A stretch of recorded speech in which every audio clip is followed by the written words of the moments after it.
Une matinée chargée de travail pour le vice-premier ministre Liu He et le reste de la délégation chinoise qui sont ici à Washington. Tout d'abord avec la directrice générale du FMI, Kristalina Georgieva, le FMI a été bien sûr très utile à lancer de premiers avertissements concernant les effets du conflit commercial entre les États-Unis et la Chine sur l'économie mondiale.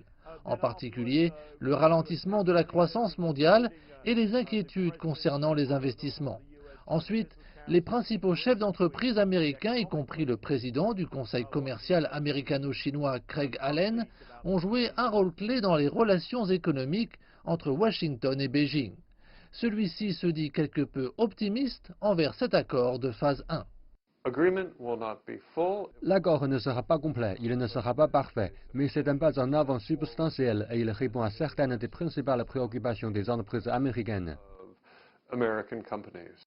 Grâce à plusieurs briefings et quelques fuites, nous avons une meilleure idée de ce que nous verrons dans cet accord de phase 1 au cours des prochaines 24 heures. N'oubliez pas que le président américain est préoccupé par le déficit commercial entre les États-Unis et la Chine, et il a beaucoup été question des promesses de la Chine d'augmenter les achats agricoles à environ 40 à 50 milliards de dollars.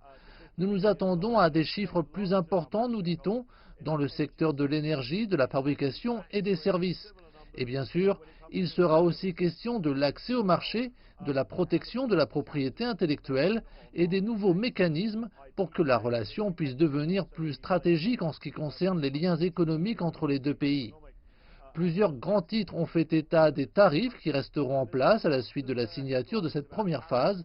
En fait, ce sont 360 milliards de dollars de marchandises chinoises, soit environ les 2 tiers des importations, qui resteront néanmoins au niveau inférieur des tarifs, alors que certains ont été supprimés. Ces tarifs resteront en vigueur jusqu'à la deuxième phase. Si le président obtient rapidement la phase 2, il envisagera de libérer les tarifs dans le cadre de la phase 2. Sinon, il n'y aura pas d'allègement tarifaire.